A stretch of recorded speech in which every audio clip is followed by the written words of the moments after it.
Video like जरूर कर लीजिए और ऐसे वीडियो लगातार फ्री में पाने के लिए चैनल को तुरंत सब्सक्राइब कर लीजिए और बेल आइकन को जरूर टैप कर लीजिए ताकि आगे भी सारे वीडियो आपको मिलते रहे। यूट्यूब में फॉलो करते हैं तो प्लीज ये वाला फ्री टेलीग्राम चैनल जरूर ज्वाइन कर लीजिएगा। सारे नोटिफिकेशन सारे अपडेट यहीं पे आते हैं, ध्यान रखिए।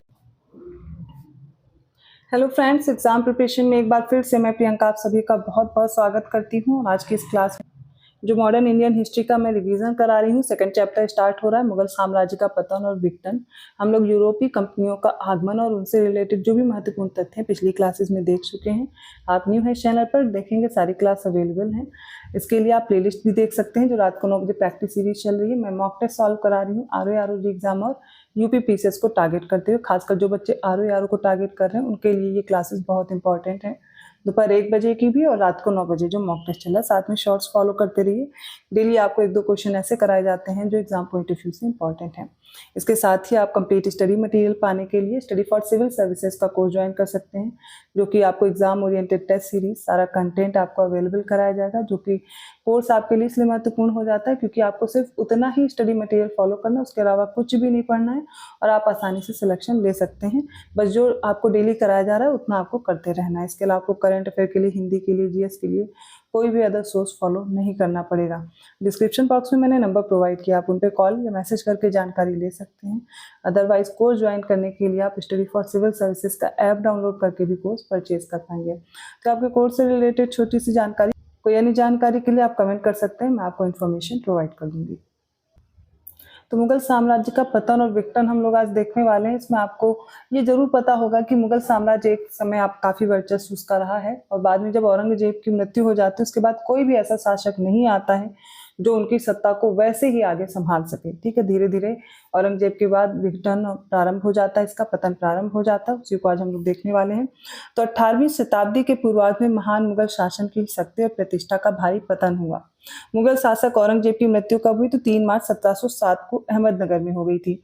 और उस समय औरंगजेब के 3 पुत्र जीवित थे। कौन कौन से थे? मुअज्जम था, आजम था और कामबख्श था।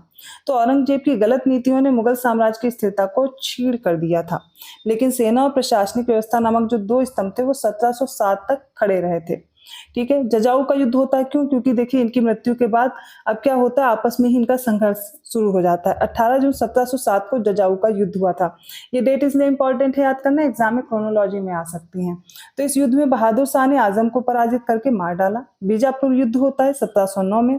अब बहादुर शाह और कामबख्श के बीच ये युद्ध होता है और इस युद्ध में कामबख्श घायल हो जाता है और उसकी मृत्यु हो जाती है। तो जजाऊ का युद्ध और उसके बाद बीजापुर का युद्ध आपको याद रखना है। इसके बाद अब शासक कौन बनता है? तो सबसे पहला शासक बनता है बहादुर शाह प्रथम, जिसे हम शाह आलम प्रथम के नाम से भी जानते हैं। इसका समय रहता है 1707 से 1712 ईस्वी तक। इसको बहुत सी उपाधियां भी दी गई थी, जैसे कि शाह बेखबर, खफी खान ने ये उपाधि दी थी। 63 वर्ष का था, काफी ज्यादा उम्र हो गई थी जब ये शासक बना था। इसने शांतिप्रिय नीति अपनाई थी।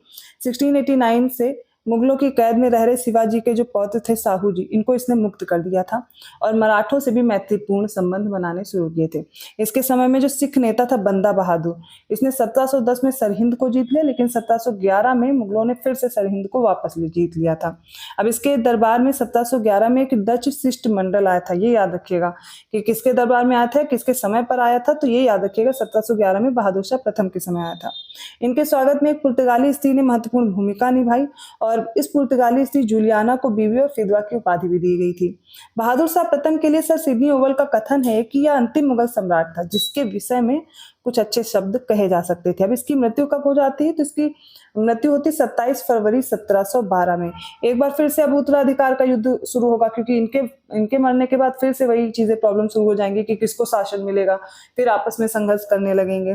तो उत्तराधिकार के लिए युद्ध के कारण बहादुर शाह का शव 1 माह तक दफन नहीं किया गया था। आप सोच लीजिए कैसे कैसे इन लोगों का आगे वंश बढ़ता जाता है। तो बहादुर शाह प्रथम के उत्तराधिकार का युद्ध किनके किनके बीच होता? पहले 3 के बीच में हो रहा था औरंगजेब के बाद, अब ये 4 हो जाएंगे। 4 पुत्र इनके थे, जहांदार शाह, अजीमुशान था, रफीउशान था और जहान शाह था।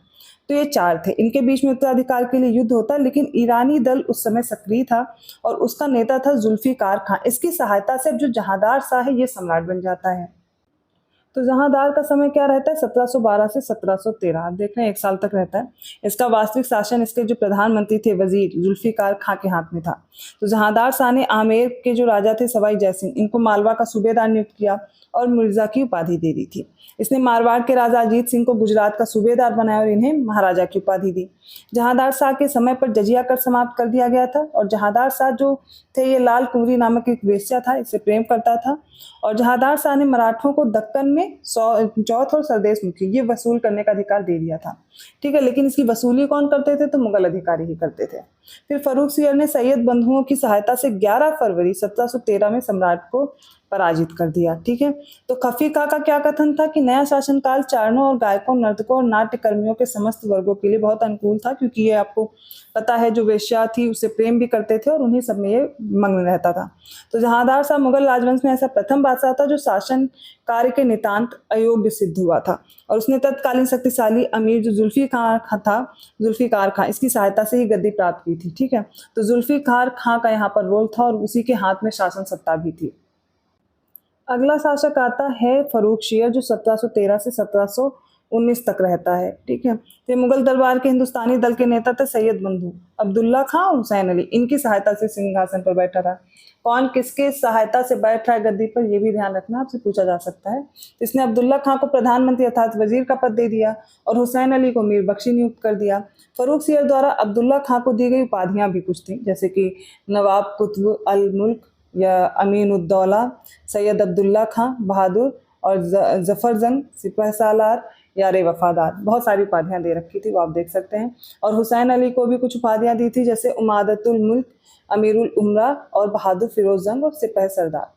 सिख नेता बंदा बहादुर की फर्रुख सियर के समय पर हत्या कर दी गई थी और सैयद बंधुओं ने मराठा पेशवा जो बालाजी विश्वनाथ थे, इनकी सहायता से फर्रुख सियर की भी हत्या कर दी। तो फर्रुख सियर को क्या कहा जाता है? घृणित कायर कहा जाता है। इसके बाद अब गद्दी पर कौन बैठता है? तो रफीउद्दर्जात और रफीउद्दौला, इन दोनों को याद रखिएगा, बहुत कम समय के लिए गद्दी पर बैठ पाते हैं। तो 28 फरवरी से 4 जून 1719 तक रफीउद्दर्जात रहता है। सबसे कम समय तक शासन करने वाला मुगल सम्राट था और यह भी सैयद बंधुओं की सहायता से ही सिंहासन पर बैठा। फिर 6 जून से 17 सितंबर 1729 तक भी सैयद बंधुओं की सहायता से रफीउद्दौला बैठा था गद्दी पर और शाहजहां द्वितीय की उपाधि इसने धारण की थी। तो याद रखिएगा इनका समय और गद्दी पे कैसे बैठे। थोड़े थोड़े समय के लिए आ रहे हैं तो आप खुद ही देख सकते हैं कैसे शक्ति स्थिर हो सकती है, धीरे धीरे क्षीण होती जाएगी। अब आता है मोहम्मद शाह, जिसे रोशन अख्तर भी बोलते हैं, 1719 से 1748 तक रहता है। तो रोशन अख्तर ने मोहम्मद शाह की उपाधि के साथ सैयद बंधुओं की सहायता से सिंहासन प्राप्त किया था और इसके काल में सैयद बंधुओं का अंत भी हो जाता है। यहीं पर आप देख रहे हैं जो शासन सत्ता है वो इन सैयद बंधुओं के हाथ में ही चल रही, धीरे धीरे उन्हीं के अनुसार शासक होते जा रहे हैं। लेकिन यहाँ पर क्या होता है, मोहम्मद शाह के समय पर इनका अंत हो जाता है क्योंकि 1722 में इनकी हत्या करवा दी गई थी। तो इनके समय में नादिर शाह का आक्रमण होता है और शाहजहां द्वारा बनवाए गए जो मयूर सिंहासन है इस पे बैठने वाला ये अंतिम शासक था। तो इसके समय में बंगाल, अवध, हैदराबाद, इन सभी स्वतंत्र राज्यों की स्थापना हो गई थी। तो मोहम्मद शाह के शासनकाल में ही अहमद शाह अब्दाली ने आक्रमण किया था 1748 में और अहमद शाह अब्दाली नादिर शाह का उत्तराधिकारी था। मोहम्मद शाह ने 1720 में जजिया कर को अंतिम रूप से प्रतिबंधित किया था। जजिया कर के बारे में पूछा जाता है किसने लगाया, किसने इसको हटाया, तो इसमें एक नाम मोहम्मद शाह का भी आता है जो अंतिम रूप से जजिया कर को 1720 में समाप्त कर देता है। मोहम्मद शाह के काल में ही नादिर शाह 1739 में देखते हैं भारत पर आक्रमण करता है और करनाल का युद्ध होता है जिसमें मुगल सेना पराजित होता है और ये मुगल सेना जो पराजित हो जाती है और मोहम्मद शाह अपना अधिकतर समय जो पशु युद्ध होते हैं इनको देखने में व्यतीत करता था। इसको रंगीला भी कहते थे। ध्यान रखिएगा यहाँ पर नादिर शाह का आक्रमण बहुत इंपॉर्टेंट है, आपको याद रखना। नादिर शाह का आक्रमण कब हुआ? तो 1739 में हुआ था। नादिर शाह को ईरान का नेपोलियन भी कहा जाता था। ये फारस का शासक था और नादिर शाह जो था इसकी मृत्यु हो जाती है 1736 में। इसके बाद ही शासक बन जाता है। तो 11 जून 1738 में ये गजनी में प्रवेश करता है। फिर काबुल के शासक जो थे नादिर खान ने बिना प्रतिरोध के इनकी अधीनता स्वीकार की। इस प्रकार 29 जून को नादिर शाह ने काबुल पर भी अधिकार कर लिया और नादिर शाह ने अटक के स्थान पर सिंधु नदी पार किया और लाहौर पर भी कब्जा कर लिया। अब 1739 की बात करते हैं तो नादिर शाह ने पंजाब पर आक्रमण किया और करनाल का युद्ध होता है, इंपॉर्टेंट याद रखिएगा। फिर नादिर शाह का प्रवेश हो जाता है दिल्ली में। 20 मार्च 1739 को दिल्ली पहुंचा, अपने नाम का खुतबा पढ़वाया, अपने नाम के सिक्के जारी किए। दिल्ली में अफवाह फैली कि नादिर शाह की मृत्यु हो गई है। अब इस वजह से दिल्ली में नादिर शाह ने लगभग 700 सैनिक मार दिए। क्रोधित होकर के इसने कत्लेआम का हुक्म दे दिया। 30,000 व्यक्ति लगभग हताहत हुए और मोहम्मद शाह की प्रार्थना पर ही ये इसने अपनी आज्ञा वापस ली थी। बहुत नरसंहार इसने किया था। अब इसकी वापसी पर देखिए क्या क्या लेकर के जाता है।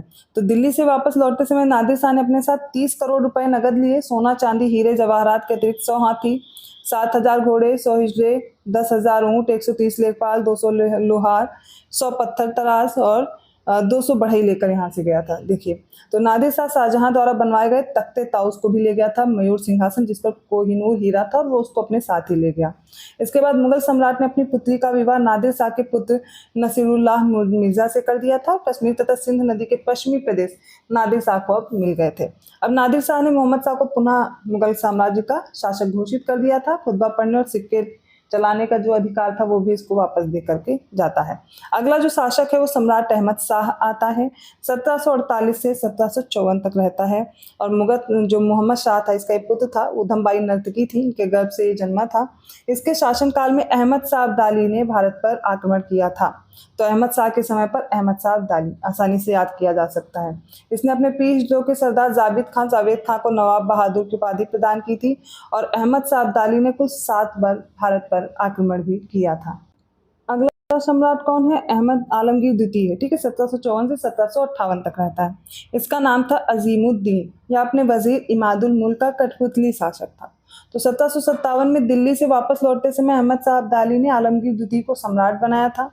और इसके समय पर अहमद शाह अब्दाली के भारत पर आक्रमण होते हैं, जो कि 1747 में जब नादिर शाह की हत्या कर दी जाती है। इसके बाद अहमद शाह अब्दाली कंधार का स्वतंत्र शासक बन जाता है। तो अब्दाली ने शीघ्र ही काबुल को जीत लिया, आधुनिक अफगान राज्य की नींव डाल दी। और अब्दाली ने भारत पर कुल 7 आक्रमण किया था। तो जो 1748 में आक्रमण हुआ था पंजाब पर, अब्दाली का ये पहला आक्रमण था, जो कि असफल रहा था। 1749 में फिर से पंजाब पर आक्रमण करता है और पंजाब गवर्नर था मोइनुल मुल्क, इसको परास्त करता है। 1752 में पंजाब पर तीसरा आक्रमण भी करता है और सम्राट ने अब्दाली को पंजाब और सिंध के प्रदेश इसी वजह से दे दिए थे। फिर जनवरी 1757 में अब्दाली ने दिल्ली में प्रवेश किया, मथुरा और आगरा तक लूटपाट की। यहाँ से वापस लौटते समय अब्दाली ने आलमगीर द्वितीय को सम्राट, इमादुल मुल्क को वजीर और रुहेला सरदार नजीबुद्दौला को मीर बख्शी बना करके अपना मुख्य एजेंट बनाया था। तो 14 जनवरी 1761 को अहमद शाह अब्दाली और मराठों के बीच युद्ध होता है, पानीपत का तीसरा युद्ध। बहुत इंपॉर्टेंट है, इसकी डेट हमेशा आपको याद रखनी है। कुछ युद्ध आपको हमेशा याद रहने चाहिए। प्लासी का युद्ध है, बक्सर का युद्ध है, करनाल का युद्ध है, पानीपत का युद्ध है। ठीक है, ये सब याद होने चाहिए। तो 14 जनवरी 1761 को हुआ था। अहमद शाह अब्दाली ने मराठों के बीच पानीपत का तीसरा युद्ध लड़ा। मराठे इसमें हार गए थे। और पानीपत के युद्ध के बाद अहमद शाह अब्दाली ने दिल्ली छोड़ने से पहले पुनः शाह आलम को सम्राट, इमादुल मुल्क को वजीर, नजीबुद्दौला को मीर बख्शी का पद दे दिया था। तो पानीपत के तीसरे युद्ध के समय सम्राट कौन था? तो मुगल सम्राट था शाह आलम द्वितीय। इनको याद रखिएगा। ठीक है, तो ये हमने जो बात की है, ये मुगल शासक के बारे में बात की। अभी कंप्लीट नहीं हुआ ये चैप्टर, इससे आगे की चीज़ें हम लोग आगे वाली क्लास में डिस्कस करेंगे। यहाँ तक आप जरूर तैयार कर लीजिए। कहीं भी कोई कंफ्यूजन है, कोई डाउट है, आप कमेंट करके पूछ सकते हैं। वीडियो अच्छा लगा तो लाइक कीजिए, चैनल को सब्सक्राइब कीजिए और लोगों को शेयर करते रहिए। ऐसे इंपॉर्टेंट टॉपिक के साथ मैं मिलती हूँ नेक्स्ट वीडियो में। पेड कोर्स के लिए आप दिए गए डिस्क्रिप्शन बॉक्स में जो नंबर हैं उन पे कॉल या मैसेज करके इन्फॉर्मेशन ले सकते हैं। अदर वीडियोस भी आसानी से मिल जाए तो बेल आइकन प्रेस करना मत भूलिएगा। मैं मिलती हूँ अब अगली क्लास में, तब तक के लिए धन्यवाद।